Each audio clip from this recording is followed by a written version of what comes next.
Well, hello there and welcome back to this F1 2017 Sauber career mode. We're at round 4 for season 4 at the Sochi Autodrome in Russia. Practice sessions have all been completed. I've already listened to the qualifying objective, and that is 8th place, which I think will be hard push to do. Practice pace, as ever, is on the fringes of the top 10. FP3, I needed a couple of laps because it was heavy rain and we've got nothing forecasted in either qualifying or the race, so I didn't want to add too much wear to the engine parts. Talking of engine parts, I'm going to run all these parts through qualifying and the race. I'm going to try and do at least 4 races if I can on all of these, but you can see there the ICE is already at 58%, so we're going to be a little bit down on power, so hopefully our performances won't be affected too much by it. The gearbox is still 39%, so that's okay. As for the R&D, unfortunately the minor upgrade failed, the pistons, so I've now got 2 upgrades there that have failed, and to get them going again will cost me 750, or I've got another major down here, the final one before the 2 ultimates, which is 900.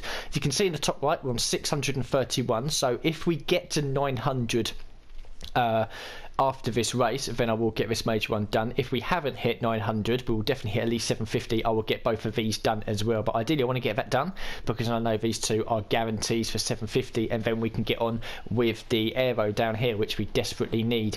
So other than that, not much else is going on really. You can see the rivalry there of Magnussen were 22 to 12, so that's quite nice, and we're all the way in the purple as well with the team approval. So after the fantastic result last time out in Bahrain, the unexpected but I'll gladly take it result, I don't think we'll probably be doing the same here tonight. It will be a one stop for pretty much everyone, but grid position is crucial because it all gets a bit of a clusterfuck down into turn 1, so hopefully I'll get through Q1, maybe get through Q2, but if we end up just being outside, that's not a problem. We'll just change from the ultras onto the supers, so we'll give it a go in qualifying and we'll see where we end up.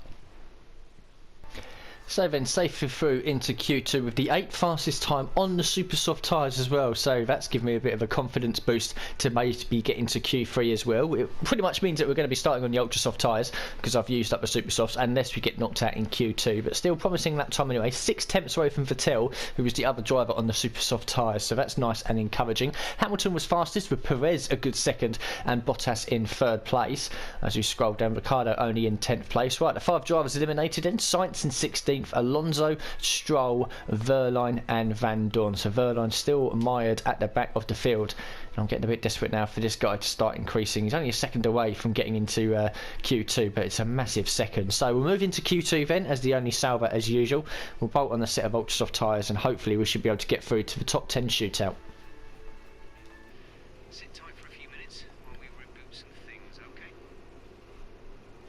Oh, and look at this. This is the first time this has happened. Joined the garage and look at this. I can't go out straight away. I've got a fault with an electrical system. Not too sure what that electrical system is, but I've got to fast forward the time until we can actually go out on track, which is a bit disappointing. So that's a first. Never seen that before.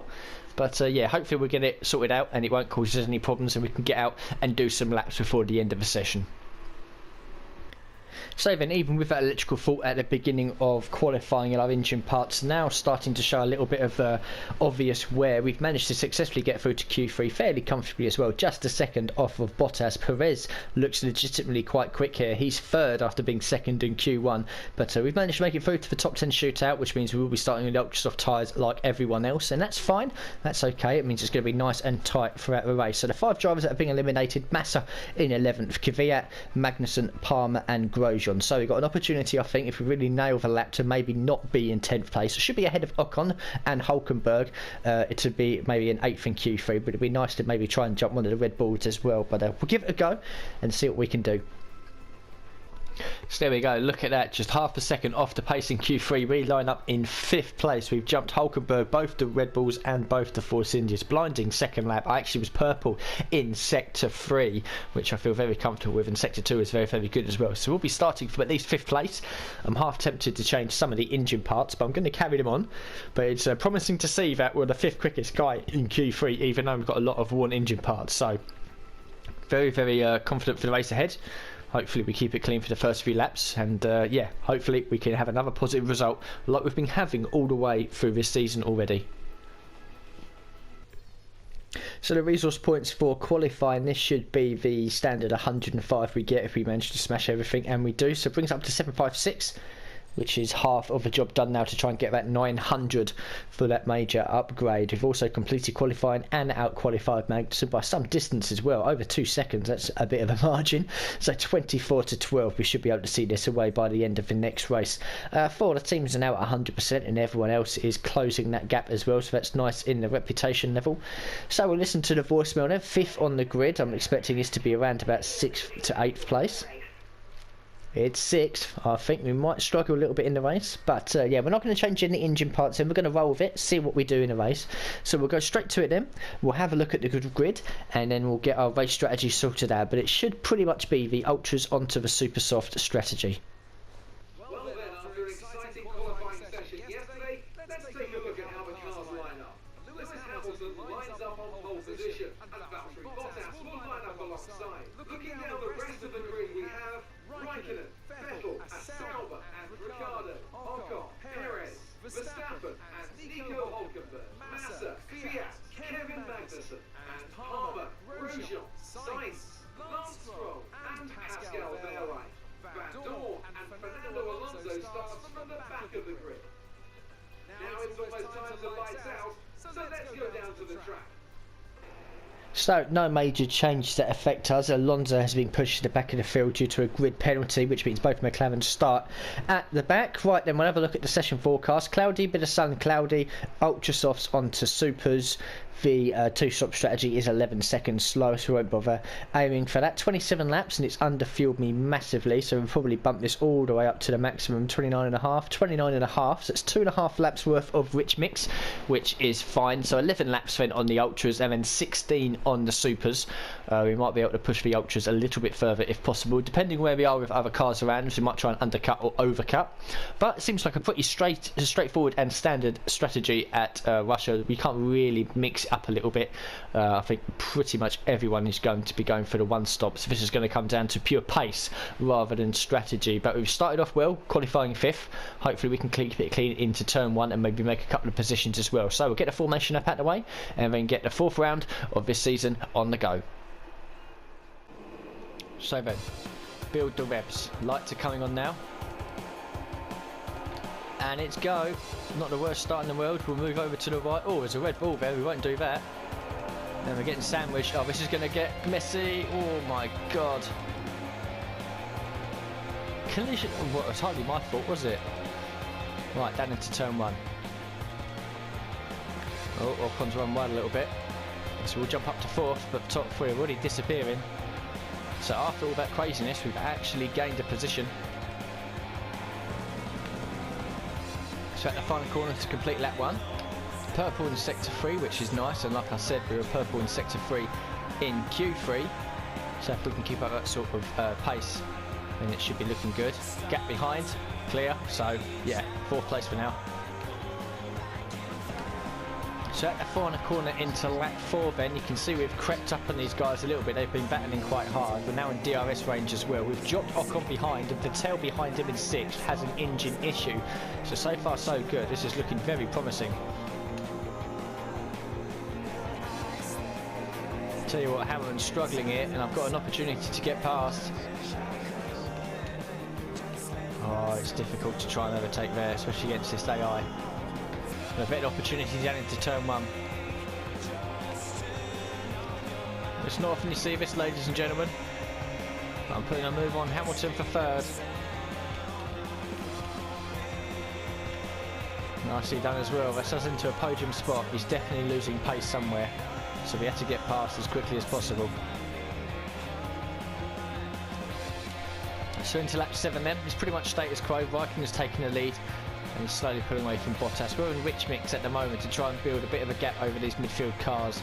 And whatever Hamilton's problem was before, oh my god, he's gaining quick, has clearly seemed to disappear because he's now hounding me for this 3rd place again. But we're looking pretty comfortable at the moment, and even if Hamilton gets past, I'm not overly worried. So end of lap 7, Bottas is already in the pits. I'm surprised by that. That's a very early call. Maybe he's going onto the soft tyres. We're carrying on here, as is Raikkonen and Hamilton behind me. And Vettel is obviously up to speed now. He's just set the fastest lap, so his engine problems have disappeared. But we're defending from Hamilton now, so I think the next few laps before our pit stop are going to get quite interesting. So then into lap 10, Raikkonen and Hamilton have both stopped, but they're probably going to rejoin in a load of traffic. So what I'm going to do is carry on here for as long as possible and maybe do a fantastic overcut on some of these guys.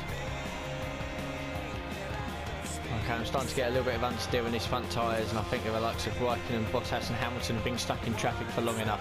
We're going to pit now onto the super soft tyres. This is going to be crucial. Right, not a bad entrance. It's difficult when it's that low. Let's see where we rejoin. Okay, Raikkonen and Bottas have gone past us, but Bottas is on the ultra soft tyres. He will be in again, so that's good news for me. We come out right ahead of this gaggle of Haas and Saubers and Toro Rossos. So no sign of Hamilton yet. Could be on for a net third place here. Right, as we come onto the back straight then, at half distance, getting very twitchy. Not only has Bottas in third got to make a pit stop, but Massa is also in the lead and he has to pit, which will put us in a net second place. If Hamilton gets past, it drops us to third, but there's an almighty gap between Hamilton and whoever it is behind. So even if Hamilton gets past, I think we're pretty much nailed on for a third place here, which is going to be absolutely fantastic. But we've got to keep it clean. Stop drifting to add tyre wear to these tyres because of this. Not going to help us. Bottas ahead in the pits end, so that is us up to third place. So into lap 16, we're starting to catch Massa now. He's losing time on these super soft tyres, but he might be pitting before we get an opportunity to pass. Vettel just sets the fastest lap of the race, but Hamilton is in a distance as well. Vettel is about 7 or 8 seconds back, so we keep pushing away we are at the moment. We could very well be looking at second. So Massa pits from second, promotes us up to the potential of getting 18 points. We're still holding Hamilton back, and Vettel isn't really closing at a fast rate or not. So we've now got 10 laps to defend from Hamilton. Hamilton's very close. We've given him the space. Around the outside he goes. I think it was only a matter of time. He locks up. We almost cream into the back of him. And again as well. We'll try the old-fashioned switchback here. I won't give up the second place without a fight. Squeeze him out. Yeah, I'll fight you, Lewis. I'll fight you. He's gaining, and defend the inside.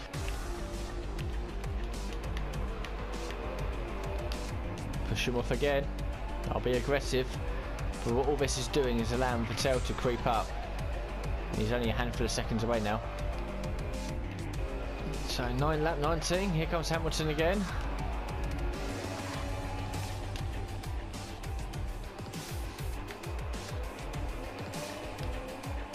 And this time, unfortunately, he's through, and there's Vettel. So all of a sudden, a podium place is under threat.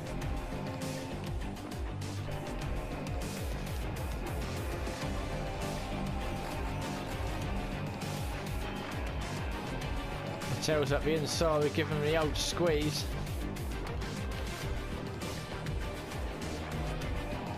That was close.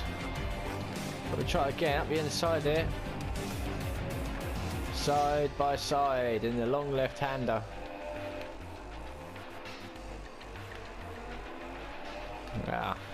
Tried to cut back again, but I was too short. That's just down to fourth then. That is a shame. So 3 laps to go. I've had to put it in standard fuel mix, and Perez has managed to bring the gap down from 4.3 to 1.7. So I think by the end of this lap he's going to be in DRS range, unfortunately. But we're going to try our best to defend this 4th place from him. We are down on power. You can't forget, looking at the units on the left hand side. His yellow flag's up ahead. Hamilton's out the race. Hello, potential podium. That's a surprise. There he is, parked up on the side of the road. That's us up to 3rd place. The first retirement of the race gives us a potential podium spot. Now we've got 2 laps to defend from Perez to secure our 2nd podium of the season. That's a surprise. And we are massively down on power down the main straight. Perez is now right with us. This is going to be a massive defensive job against him now to hold on to his podium spot. At the final corner event, into the final lap, I don't know whether or not we've got a decent amount of distance between ourselves and Perez. We are massively down on power now. He's gaining. I think I might have to go defensive. I'm going to go defensive.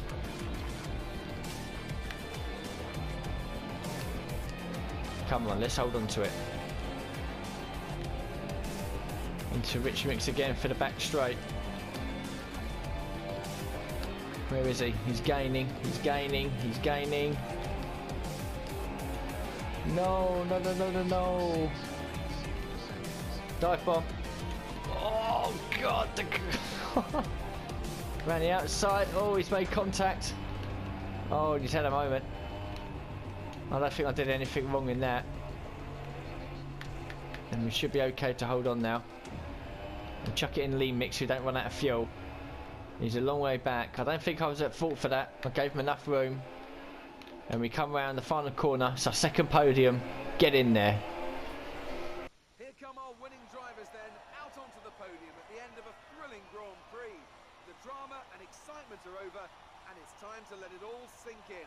Congratulations to our top three today.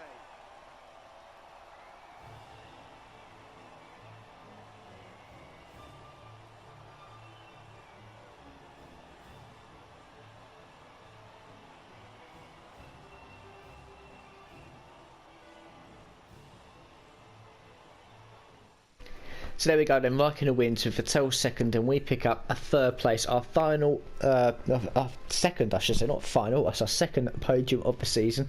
I don't think I did anything wrong with Perez there towards the end. It was a bit of a cheeky dive bomb, but he gave me a little bit of room, hung it around the outside of it, he sort of just moved over onto me and lost a bit of momentum, but I'll take it anyway. I didn't get any warning or penalty for it, and I don't think I did anything wrong. So Perez was 4th, Verstappen 5th, Bottas in 6th place after his two-stop strategy, which obviously didn't work for him. Ricciardo, Ocon and Massa picks up Williams' first point of the season with 2 points in 9th, and Hulkenberg rounds out the top 10. Further down we've got Palmer, Grosjean, Kvyat, Sainz, Verline, good drive by him for 15th place, Alonso, Stroll, Magnussen and Van Dorn, with Hamilton on pole position and was inside the top 3 but retired late on. So we'll have a look at the standings then. Raikkonen extends his lead. Well, he doesn't extend his lead. He's still 2 points ahead of Vettel. In fact, no, Raikkonen's overtaken Vettel. I do apologise. 2 points ahead now. We're up to 3rd place, and Perez is up to 4th. So Mercedes not having a good season so far. Hamilton's down to 5th, and Bottas remains in 8th place. Further down then, we have a total of 15 drivers that have scored points out of the possible 20. In the constructors, Ferrari, Mercedes, Force India, Sauber, Red Bull, Renault and Toro Rosso remain in the positions they are. They were only 8 points away from Mercedes. Well, that's a great start to the season we're having. Williams pick up 2 points. They jump up to 8th, pushing Haas and McLaren down to 9th and 10th. So the resource points for the race, I'll lose a little bit for disciplinary. I had a couple of track extending warnings at one point, but still another 105 takes us over to 861, and as long as the first driver bonus is above 40 or 39 or something, it is 918, which means I can do a major upgrade. How many ticks do we get against Magnussen? 5 to his 2. Very nice. 29 to 14. So we will see this away after the next race, which is very nice. Reputation continues to go up with a few teams. It stays the same with Ferrari, surprisingly, but Williams will be the next team at 100%, which is nice. And finally, the career score then for the weekend. Good in the practice session, very good in the race as well. We'll lose probably a little bit elsewhere, but yeah, not even 10,000 yet. 9,009, and we have, drum roll please, our 20th and final what do you want to call it? The words have just escaped my mind. Classic car challenge. There we go. That'll do. The classic car challenge. We've got an overtake challenge at Bahrain short and a pursuit at Japan short. We'll do the overtake challenge at Bahrain short, and whether we pass or fail this, it doesn't really matter. It means that after this, when we come to the next race, we would have successfully completed the 20 out of 20 classic car challenges, which means that we can halve the development time on the ultimate upgrades from 6 weeks to 3, which is very nice, and that'll be something I'll be looking towards doing at the end of the season, all with a nice sponsor bonus. So then we'll go to the R&D and we'll sort some stuff out here as well then. So we'll move across to the powertrain and we'll get the final major upgrade done then. So engine power, Revisions to the intercooler allows denser air with higher oxygen content into the engine, allowing fuel to be burned more effectively, thus creating greater power output. So a little bit more power, which is very nice. That will come in 2 weeks' time by the looks of it into Monaco, so that's okay. So we'll get that developed. Leaves us just 18 resource points, but that's fine because after the next event we should have hopefully 750 resource points at least, and we can hopefully smash both of these out after Spain as well, which means that if all of the upgrades coming from Monaco, we would have successfully completed the powertrain. And after Monaco as well, I do believe if we look up here, yes, after Monaco we would have done all the 60 races of first drive bonus, and we're just about to complete this as well. So we're now really cracking on with the development of this car, which is very, very nice indeed. So that is it then. I'll do the invitational event off camera, of course. So I'm very happy. 5th in qualifying and 3rd in the race. I don't think I could have done much better if I used new engine parts in the car. We'll definitely use them in the practice sessions for Spain and then swap them out, so they'll be brand new 0% units possibly in qualifying and the race. I may have to change them into FP3 if I have to do a couple of the practice events and the engine power is down a bit and I can't hit my targets. But overall, very, very happy with the race and very happy with how the season's going so far. After 4 races, we already have our first win of the season and we're lying in 3rd place in the championship. So I don't want to dream just yet, but we're always very strong in the second half of the season, and if we can stay there or thereabouts with the Drivers' Championship by the time we hit Silverstone, if we're less than, let's say, 60 points away, I do think we've got a decent outside chance of maybe snatching the title in Season 4. But we're continuing to improve the car, and I'm continuing to improve on the game as well, race by race. So I'm really looking forward to how this season's going to pan out, and I hope you are as well. So for now, thank you very much for watching. When you see us next time, we would have completed the ultimate upgrade development, which means it's 3 weeks instead of 6, and we'll be cracking on with the Spanish Grand Prix, which is another track that I really, really do like. I've gone well there in the past, and I'll be hoping to do the same as well. So thank you very much for watching this episode, and I'll see you all for the next one very soon.